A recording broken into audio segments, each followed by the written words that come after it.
Hello. Okay. Hey guys. Okay. All right, great. Hello, everyone. Welcome to the Natives Rouseabout. We promised to make some episodes not too long ago, but one thing led to another, and a couple of months of no episodes happened.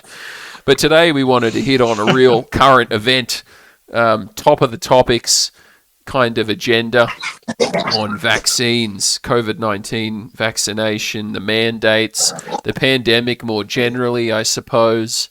The first topic I kind of wanted to kick off on was kind of the difference between different states and how in some states it seems the government is pursuing vaccination mandates and in other places it's being pursued by capital interests, private companies, corporations, driving it of their own seemingly goodwill.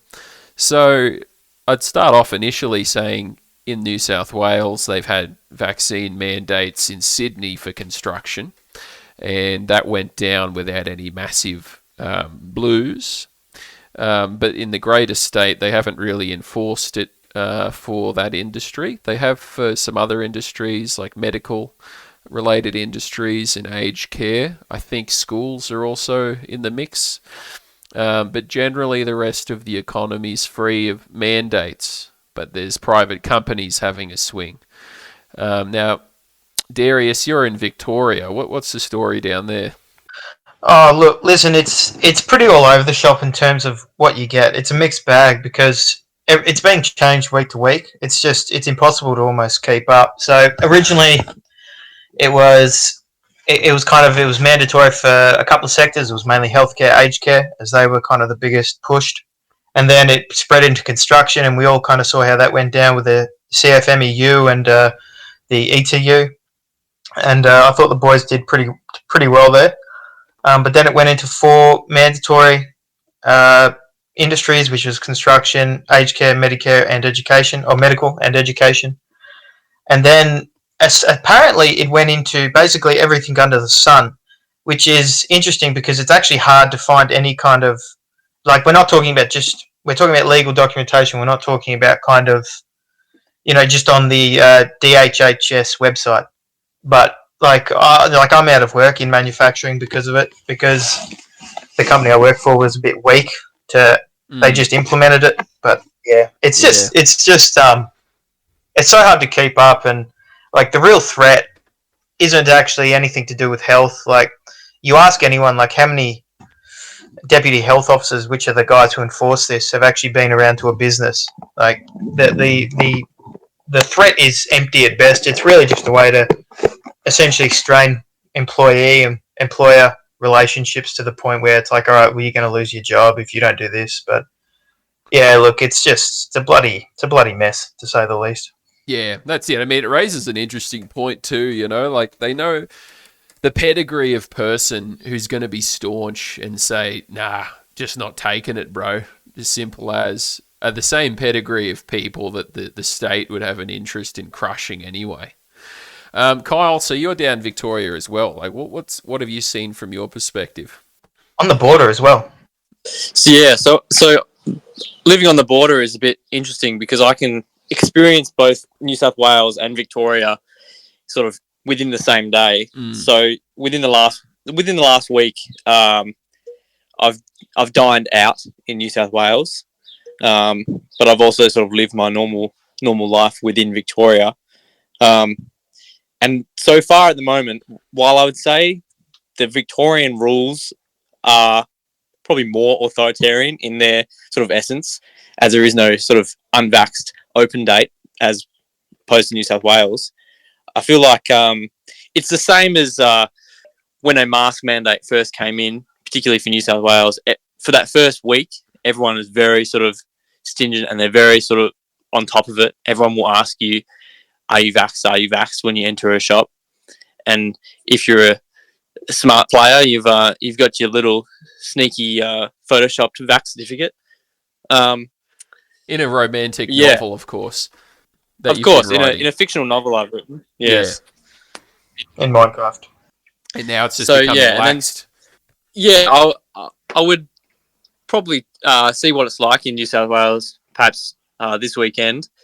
But also today or yesterday was the date for, I believe, Victorians to have very similar rules. So I'm unsure how that'll go coming into the future. I think Victorians, with what they've experienced over the last 18 months, are more pushovers. So we'll see how it goes. Yeah, that's it. I mean, they've had this campaign of absolute maximum pressure through the media and the government, just creating not only fear about the health impact of the virus, but just the fear of getting absolutely crushed, going sent to the gulag for fucking permitting the unvaccinated scum from dining in your restaurant or being employed in your business. But yeah, it's an interesting folded subject. really hard. Sorry, say that again. They folded really hard, and you can see that through all the news, whether it was in the newspapers or even recently when they've announced, the opening, in quotation marks. If you read in the Herald Sun over the years, you essentially, over the years, well, it has been 2 years now, essentially, but if you read it, like the things that people are looking forward to doing in terms of this freedom is like, oh, well, I'm double vaxxed, I can now go to Chapel Street and Paran and shop. Or, or you see these young kids still wearing masks in their freedom, and they're like, oh yeah, now I can go to a bar. It's like, who cares? Like, this is what we get for 280 days of being in just total isolation. But they folded so quick. Like, Victorians are just Yeah, that's it. Yeah, I mean, terrible. they've just been at the receiving end of, as you said, like 2 years of just propaganda all day and night. All you hear on the TV, the radio, in the workplace, it's just all COVID bullshit. And yeah, the moment there's a little bit of a light on the horizon, a little carrot dangling on the end of a stick, like, yeah, you can go back to the pub, bro. Just take 2 of these shots. They're just folding like blankets. But yeah, one interesting thing, these companies coming out just saying, yeah, fuck it, we're just going to implement this, even though the government's not going to twist their arm about it. We're not even worried about that. We're just going to implement it. Rio Tinto recently, on the 13th of October, announced that they're going to mandate it. And they're saying that, they've got all their employees have till the end of January to go get themselves vaccinated. Otherwise, they're out of a job. I mean, this is just completely uncharted territory in terms of industrial law. Workers' rights here are really going to be tested, and it'll be interesting to see how the trade unions respond to it, how the Fair Work Ombudsman responds to it. I know the Australian Workers' Union has already spoken out against the mandate by Rio Tinto. They say, we still support vaccination, but we think it shouldn't be, the difference between being able to feed your family and not. So interesting times ahead. I mean, Kyle, I know you've had a bit of a bout on the subject. I mean, what takes on this? Well, I've sort of considering myself lucky at the moment because I work for the federal government. However, there's been nothing for me to be coerced or forced into getting this. So at the moment, I'm clear of any sort of any weight. But I feel as that sort of pressure mounts, it's probably only a matter of time before all government sectors are required to get it. And that sort of puts pressure on me as a qualified tradesman. My only hope is to get a job in the private sector post my expected removal from government work. And if more businesses mandate it, and it's not something that I'm intending to get, well, it's going to put me out of a job almost permanently unless I work for myself. So even then, yeah, I think it's completely wrong. Yeah, it is completely wrong. And I mean, on the subject of working for yourself, in my situation, I work with a lot of small businesses, medium-sized businesses, and we're in this interesting dynamic where the principal customer has said, yeah, look, if you want to come work for us, you've got to be vaccinated. So there's a lot of these kind of mum and dad small businesses who ordinarily wouldn't have got themselves vaccinated, who didn't think it was safe or they had moral objections to it. And they're now realizing, I work for myself or I employ a few people, so I can't really mandate it, but the guy above me who's paying my bills has said I have to mandate it, and it's putting them in a really tight situation. It's crazy the way that business runs these days. There's a big food chain of contracts, and if the fellow up the top of the chain decides he wants to mandate it, then everyone down the chain is either forced to or, cut loose. Yeah, not good. So Darius, you said you already lost your work on account of all of this. How did that go down? Oh, look, I mean, I didn't try and destroy all the bridges. I didn't go out there and just shout and scream or anything. I just went to HR and said, look, I've got no intention of getting this. So they said, yeah, it's all right. We'll let you finish up until basically we're going to stop giving you work because you haven't gotten it. And, look, but they said, and I trust them on this because I do like them. They said that in the event that the mandate changes, which I think it might come December 15th, I'm holding out some hope that it will. That I'm welcome to come back. But yeah, just bloody nightmare.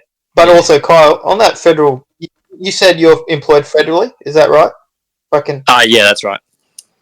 Yeah, well, the thing is that federal employees, so anyone from the post office to military to anyone who's employed federally is actually exempt from this.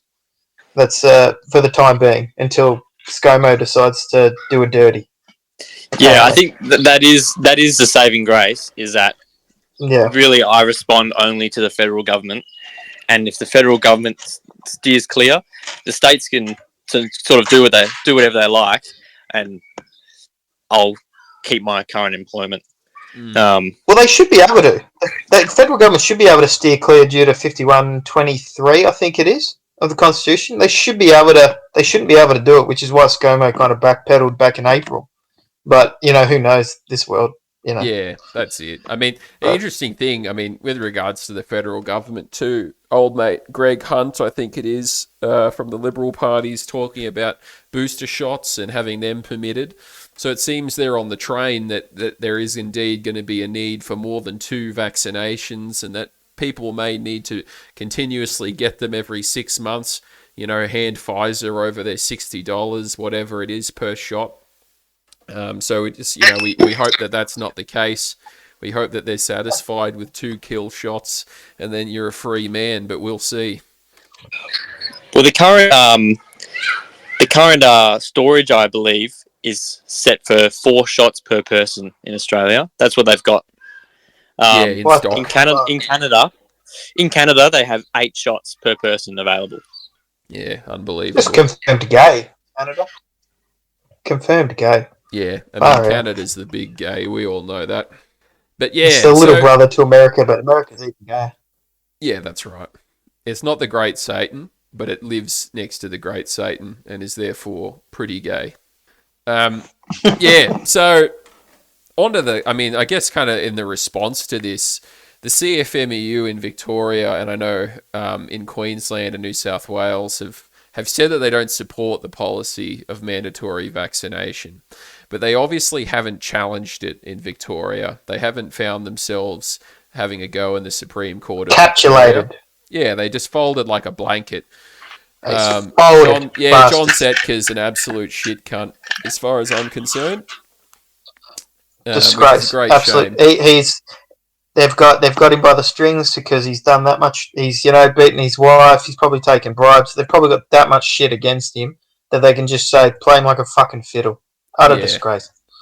Yeah, it is. It is a big shame, and it's a big shame for the Labor movement to have these kinds of crooks ahead of it when they could be, champions of the working man and actually defending the sovereignty of workers and protecting, their natural rights to, this kind of bodily integrity. They say in the New South Wales Supreme Court in that recent case that came out, I listened to the judge when he said why he threw it out, and he said, they're not actually mandating the vaccines. No one's forcing you to take it. But effectively, through coercion, if you're unable to feed your family, then they are effectively forcing you to take it. It's a bit of a fucking disappointing stance by the Supreme Court of New South Wales, and it's a shame that their union movement isn't driving in more cases in New South Wales and Victoria against the government.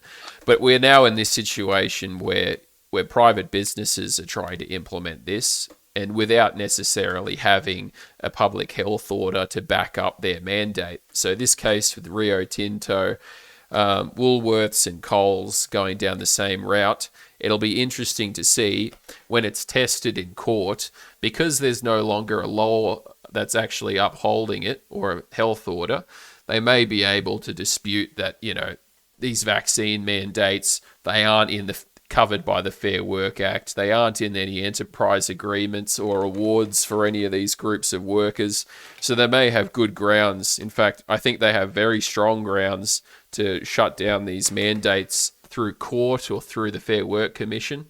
So that'll be some interesting stuff in the next 6 months, I'd say. The only worry I have about that is with obviously they're probably going to reopen borders fairly soon. The only thing I worry is, are they going to leverage, essentially importing a new workforce who's going to comply with this, and essentially just letting the contracts run out, and then, they've effectively got a compliant population already. I mean, Australia's like what, 60, 70% vaxxed or something? Yeah, like double vaxxed, so, like 90% single.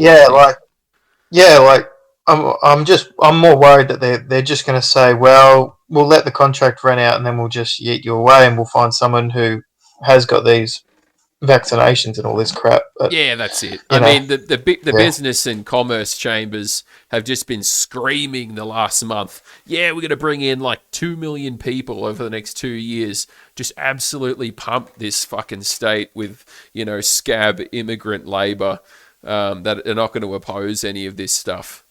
Kyle, thoughts? Well, it goes back to the gold rush days, doesn't it, really? Yeah. We bring in the cheap Chinese labour and we smash the Australian worker out of a job. They've been doing it for years. If you look at that, the Pacific Islander workforce team that they bring in yearly, I think this year they brought in 2,000 workers. However, there's a serious labour shortage, especially in Western New South Wales. You've got farms that are normally run by backpackers and seasonal workers just empty. The farmers are screaming out for work, and Australians can't leave their homes. That's the current situation. However, the government is more than happy to bring in bottom feeders to come in and replace us. Yeah, it's exactly right. It reminds me of there's this little essay written by Henry Higgins, who was a Supreme Court judge back in the day. He wrote this thing called Australian Ideals in 1902. And on the islanders, right, Kanakas as they were known, he says, where does the Kanaka labour find its chief support? And where do you find the most advocates of Chinese and Japanese immigration? Is it not in the bourgeois chambers of commerce, the shire councils, stock exchanges, and agricultural societies, bodies which throughout Australia seem to be dominated by profit makers as against wage earners? It's you can't miss it. Even today, you just watch the media, you watch the news, and you hear all these industry councils and all of this business chambers of commerce screaming out for that cheap slave Asian labour. Mildura was the same. Oh, sorry. That's all right. Go ahead. Mildura was exactly the same up in the Sunraysia area. West New South Wales, northwest Victoria. Every single day, local paper, all it was the federal minister talking about, certain visa programs to essentially allow this scab labour to come across in the height of the pandemic. And everyone's just going like, you've got most of Melbourne out of work. Like, isn't this the time to kind of get the federal and state governments together to actually set something up so that we can bring people up who are either out of work or students or whatever? Yeah. But it's just, like that was the biggest thing on farmers' minds. They were so relieved that they could just get this scab workforce, that they could finally pick their fruit for 5 cents or whatever the fuck it is, bowl but of just, rice a day, goodness. 2 cents per bit of fruit Yeah. picked. Yeah, it's insane. 3 people in one bunk. Yeah, that's it. Daniel Walton, actually, he's the National Secretary of the Australian Workers' Union. He wrote a good opinion piece to the Daily Telegraph on this. I think it was a couple of weeks ago. He said they don't make... it's telling about what the commercial interests bemoan, the pandemic skills crunch. They don't make a single sound about using Australians to fix it. What about some of the 1.9 million Australians who currently say they can't get the hours they want? Doubtless, business lobbyists would claim they don't have the skills. But even where that's true, why is it that Australians can't fill the employment gaps of our economy? Might it have anything to do with the death of apprenticeships? It's funny, though, they say, they don't have the skills, but meanwhile, they're just like bringing in hordes of like brain-dead Kanaka labour to pick fruit. Anyway, Walton was going rock solid on his little opinion piece. He went on to say, you rush in more migrant workers while another generation, low training, further worsens the capacity of Australians to fill skilled positions. At this point, you get to cry out for yet more migrants, and the cycle perpetuates. It's a human centipede level genius. So you bring in the migrants to fill those positions, and then because you're not training anyone, because you had migrants to do it, the cycle continues. And every couple of years, the business lobby, the chambers of commerce, they continue screeching out about how they need skilled labour and they need more migrants. Yeah, insane. I've no doubt. I've no doubt that probably within the next decade or so, you'll see a real trade shortage and just skilled labour shortage within wide Australia.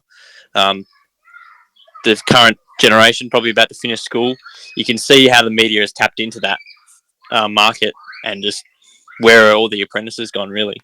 There'll be no hope for industry to run without those migrants, and that's what they're forcing us to do.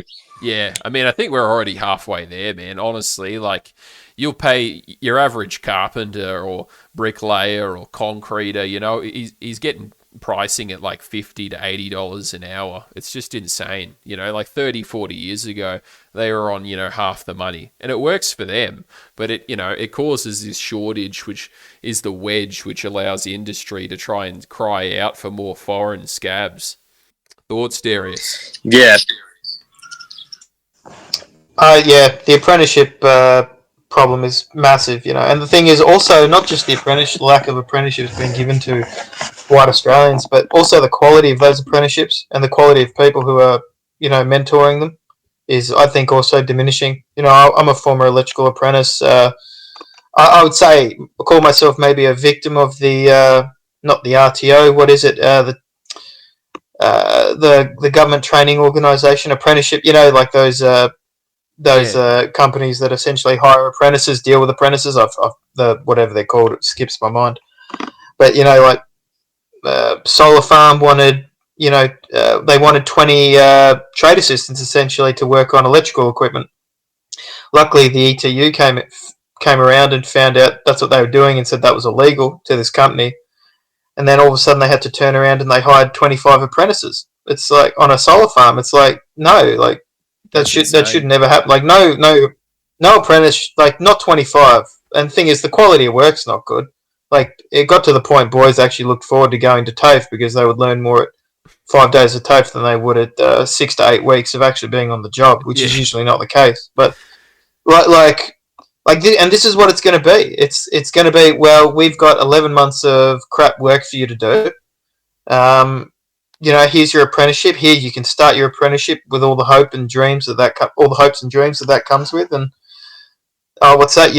What's that? It's shit work, or you're not learning anything. Well, fuck off. And that's what it's going to be. I think out of those 20 boys that I started with, I think I know that 3 or 4 probably got domestic work after that. I know one that's actually finished it out of all that. So, it's just. It was just because it was the next cheapest option because they couldn't pay them any less. Yeah, unbelievable. Yeah, That's a big worry. Like for young kids, that's going to be an absolute. It's going to be an absolute shitstorm, especially in today's day and age where they've got multiple distractions. There's no goal really beyond working and paying the rent. It's just work, pay the rent, get drunk, and do it all again to supplement that. And it's going to be a big bloody struggle for a lot of young kids. Yeah. I see it already. In the place I work, I see a lot of these young labourers and all the business, and they're just no-hopers, man. They're not living for anything. They don't have any meaningful purpose, identity, any kind of future in mind. All it is doing that massive grind for 5 days a week, 6 days a week in some cases, for bugger all money to go piss it up the wall at a club with your mates on the weekend. Hard way to live, man. Bad relationships come from that too, A lot of these guys are splitting up with their missus. They have kids, they have a little young baby. Boom, gone. See you later. I got to live for a quick life of self-indulgence. Yeah, hasn't been very nice to watch that from my perspective. But yeah, I guess. But it's like almost, can you blame? Yeah, But it's like, can you blame them? It's like, what else have they got? Like, there's no one from up high guiding any of this. Like, it's just empty. Like, they've kind of been left to their own devices to try and figure this shit out. Yeah, like there's no strong mentorship, really. Yeah, exactly. Like, where have all the dads gone? Like, dads with wisdom that have actually got an interest in the well-being of their children. Teach their sons all the best things in life and all the best strategies and wisdom to approach it. What do you reckon, Kyle? Well, honestly, this sort of generation is almost a generation raised by single mothers. I know at least a lot of my good mates, actually a majority of them, their parents split when they were young, and they went with the dad every second weekend option. That's what I had until I moved to the country and didn't see my father for probably a year at a time. And we're just missing that male figure a lot of the time in life. And I'd say the same is true for a lot of these young kids. You've either got a missing male figure, a missing strong male figure. Like, masculinity is out the door, really, in this day and age. Yeah, I can testify to that. Where's the character? Where's the good character, the upstanding man who's the salt of the earth, the pillar of his community, the head of his home and the protector and leader of his family? It's a rare commodity. Like Kyle said, even if the dad is there, they're probably a pussy. They're just weak. Yeah. And it just shows, it's just hard. Yeah. I think they may not be a complete and utter pussy, but they just don't care. They're just disinterested. The previous generation doesn't care about anything. They grew up in the 80s or the 90s where life was fucking good to be an Aussie. Like, we had it all. But they just grew up with that nice, cruisy, easy lifestyle, and then shit hit the fan in 2008 with the economic downturn, and all that they were all happy because they'd all bought houses by that point. They didn't care about anything else but then. Yeah, I can testify to that. A very kind of self-centered generation in a lot of ways.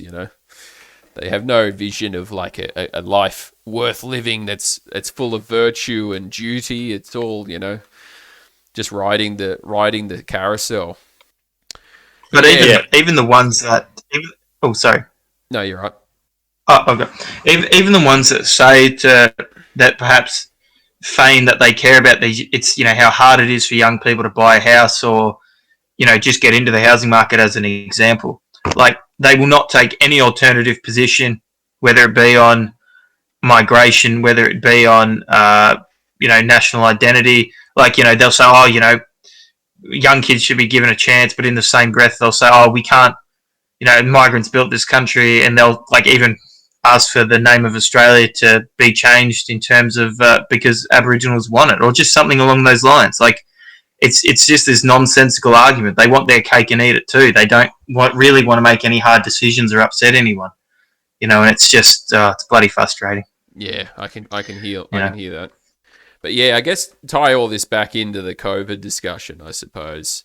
The last kind of thing I wanted to have a chat about was the kind of precedent that the current situation is putting us in. So we're in this situation where you have this, what appears to be a media-fueled panic across the whole world.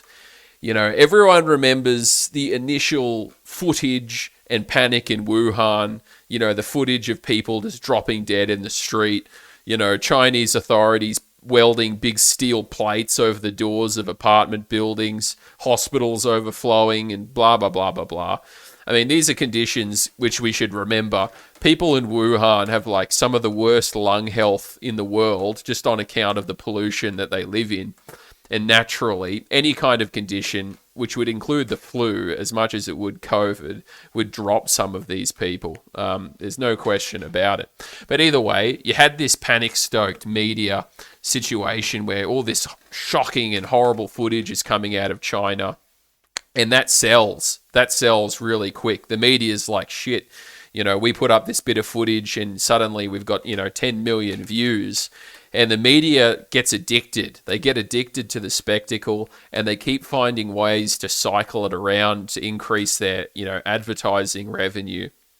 And once that gets into its own vicious cycle, the politics starts coming into it because, everyone's asking, shit, what's our government going to do about this? We're already in a panic because the media has been throwing this stuff in front of us for weeks on end, even months on end by the time it came to Australia.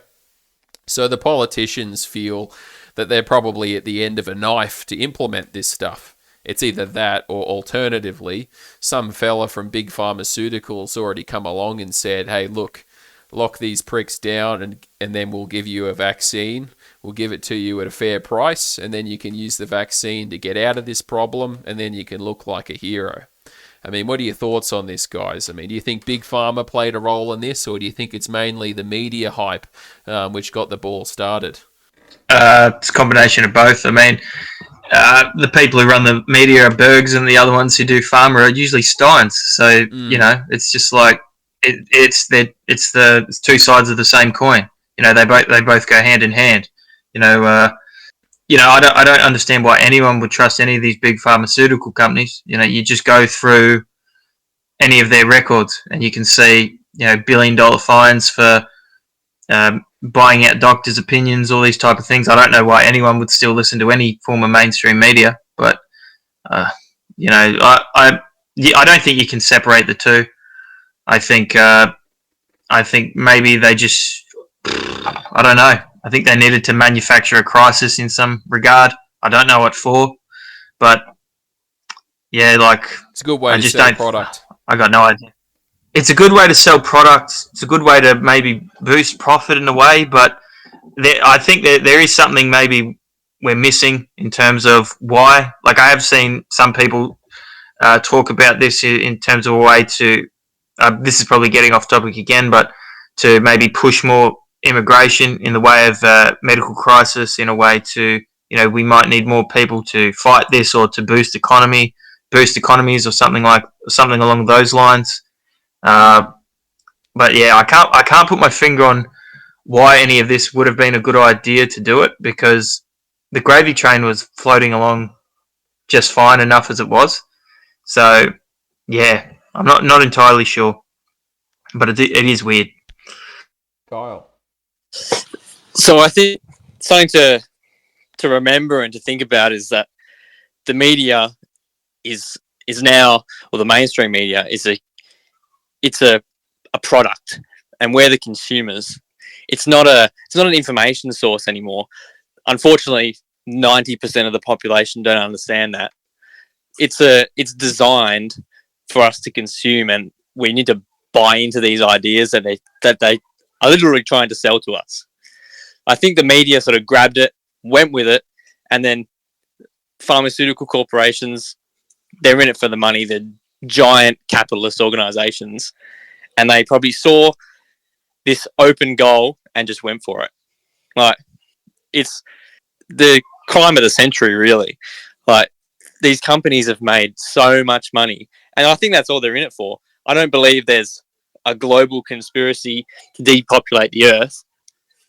it's just a bunch of fat cats that are looking to make money in the media, in pharmaceutical corporations, and in government. And everyone is just being taken along for a ride. So linking back to like the generation that doesn't care about anything, these cunts are watching The Project every night and agreeing with Carrie Bickmore for some reason, and then they just think that's the right thing to do. This is what I'm just gonna get this, and they don't care about the fact that anyone's making money off it. You can tell them. You realise that this pharmaceutical corporation is making billions off of this. There's no such thing as a free lunch. Oh yeah, I don't really care. Like, it amazes me. It amazes me as well that these people that would have called themselves left-leaning or socialists even last year and are now in support of a giant corporation and are now in support of extreme police brutality as seen in Melbourne. Like, and praising it. And praising it. Yeah, like openly saying that these people deserve getting hit by the cops, and they deserve, losing their job if they don't trust Pfizer and their vaccine and all this stuff, Yeah, it's absurd. These people are they're complete phony social justice warriors. They're complete phony socialists. Like, they don't. There's nothing about it that like is a good thing in regards to socialism. It's all capitalism. Yeah, it's exactly right. Amazes me. A logically consistent or a sincere Marxist or a socialist would see that, hey, look, this massive international conglomerate pharmaceutical company is literally forcing workers to get shot with this shit. We're literally the government is forcing us to pay for more of this, pharmaceutical good.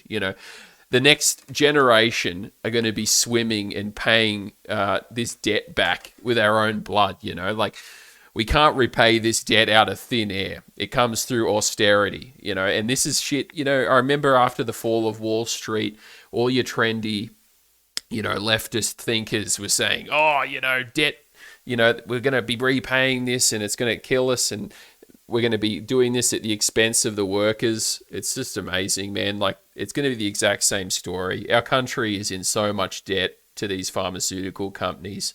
It's ridiculous to think that these so-called leftists are just sucking the cock of Pfizer and the government and the police brutality which they're using to crush any opposition to this. It's a crazy state of affairs, honestly. But the precedent I think it's going to set as well is the media might just pump up another panic, another COVID or another kind of disease scare every couple of years. These pharmaceutical companies are going to be like, yep, we'll rapid prototype something. Don't you worry about it, bro. It'll only cost you $100 billion. And so suddenly we're going to be in this never-ending cycle of pandemics fueled by, media and big pharmaceutical interest. I mean, what are your thoughts on that? Honestly, I reckon 100%. that, it's just going to continue on. COVID will never go away. It'll be the Delta variant and then the fucking Jew variant and then the bloody Zeta variant. Like, it's just going to continue on forever and ever. But, don't worry, we got another booster shot. Like, does anyone remember that this therapy, because that's all it is really, because looking at the current data coming out of the UK and Israel, you're protected for roughly 4 months before you're going to be required to need another booster. Looking at this data, it just goes to show that they've made it so you're going to need to continually be jabbed, and they're just going to keep selling it, and it's just going to go on and on. Yeah, that's it. There's no profit to be made in a cure. No. This is going to be eternal. And as we saw in the UK and Israel, the more these people were vaxxed, the more COVID cases they got. And I don't think Australia's any different. Like, Melbourne's had a huge vaccine uptake, and they've got the highest number of COVID cases they've had since the beginning of this. It's just like how do people justify this? Like, they can't. Or they like Kyle said, they resort back to The Project and ABC for their confirmation bias that getting your gay jab will is the ticket to the pub on Friday with your workmates and all this shit. It's just shake my head. Yeah, Yeah, makes you me can't sick. like the fact that has become every normie's like representation of freedom. It's like, oh my god, I get to go out to the pub again. Like I get to leave lockdown. I recently I had a get to leave my box house and go back to my shitbox job in my shitbox car on the shitbox train with my shitbox cup nuggets. Oh fuck yeah, bro! Double jab me up. It's like this is what these people are living for. Like they live to work so that they can go pay their fucking bills back. They don't live for anything else. They're just like, I work so I can buy my anesthetic so I can go back to work for the next 5-6 days. Like it's just fucking sorry for the thing. That's okay. I had recently I had someone close to me within my family who lives in Sydney have a bit of an outburst saying, you don't know what it's like to live in lockdown for 15 weeks. Well, like in Victoria, we were also in lockdown for a significant amount of time with 0 cases in regional areas. Like, bro, just go outside. Literally, no one can stop you of your own free will just to go outside and like go wherever you want. Like I've been stopped by the police just once, and I just sort of talked to the hand. Like, I've got a medical exemption, leave me alone. No, they sort of gave me a bit of shit, but carried on about their business. But like, you can't be stopped from doing anything physically. Like, But this is the same thing with all these mandates. That's why the onus has been put on the employer. Like a lot of this shit has come under like they're hoping community enforcement is going to do it, and they're hoping for kind of like, this might be a bit extreme, but they're hoping for some kind of like Stasi dob on your fucking neighbor bullshit. Like I think that's kind of what they're aiming for. They're just aiming for Snitches. everyone to police each other. Yeah, snitches, and they're just looking for someone. Point the finger at the non-vax person who doesn't want to get this shit. Like that's what they're going to do. Well, that's what they are doing essentially. Sorry to interrupt you, Kyle. that's right. You hit the nail on the head though. But that's exactly what everyone's sort of turning into. They're starting to turn on each other. Like a place that normally would have had community groups and people who would share like in community in certain neighborhoods are now suspicious of one another. Why is suddenly everyone suspicious and looking over fences and making sure no one's going outside? Like, it's just a load of shit, really. Yeah, it's insane, man. And what's got me really stitched up is, this snitching bullshit. There's literally no reward for snitching, A, and B, there's no consequence for not snitching. It's not like you're in Soviet Russia, and if you didn't snitch, then you probably get sent to the gulag as well. It's like these cunts of their own free accord are snitching. It's just unbelievable, man. I heard from a friend who knows the local constable, and he's saying, they're just getting dozens and dozens of phone calls a day saying, I saw my neighbor outside. He wasn't wearing his mask. I saw a suspicious car in the street. I don't think it's from the area. They might have COVID. Come check it out. Blah, blah, blah. I even had my mum, before this lockdown and the border business happened, my mum was visiting, bro. And just because she was out of town, like the car was unrecognizable to one of the neighbors, fucking snitched on. Unbelievable, man. It's just the most un-Australian thing. Tony Abbott, despite all his faults, has been dead right that snitching is just un-Australian. And it's just getting to critical levels. Just completely cringe levels of snitching. Cringe levels of snitching and just cringe levels of being a fucking sook.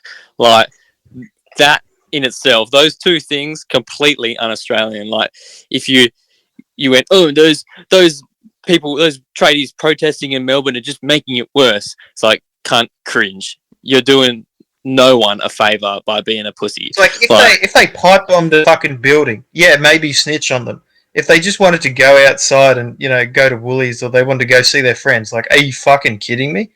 Like, these people have no concept of moderation, of just like they think that following the government and all this bullshit is gonna, like you said, Grant, like they think it's going to earn them like brownie points for some reason. It's like a calling or something. Like, oh, I have a chance to do the right thing.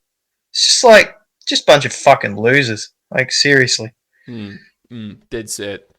I guess in this new permanent hellscape, which looks like it could be on the horizon, we could be wrong. They could just, wean all this stuff off in a couple of months and then we're back to being free men. But just assuming there is this perpetual state of hell in which there's constant pressure and coercion into continuous booster vaccination and all the rest of it, I suppose it's important that we consider, and I suppose for the benefit of our listeners in this case, just ways that community organisations like the Australian Natives Association can make a difference to the benefit of people suffering this prosecution. If you're that kind of 1 in 100 person that's not a complete spastic who kind of sees between the veil of what's going on here, what really can a group of people do together, which you really couldn't do in isolation.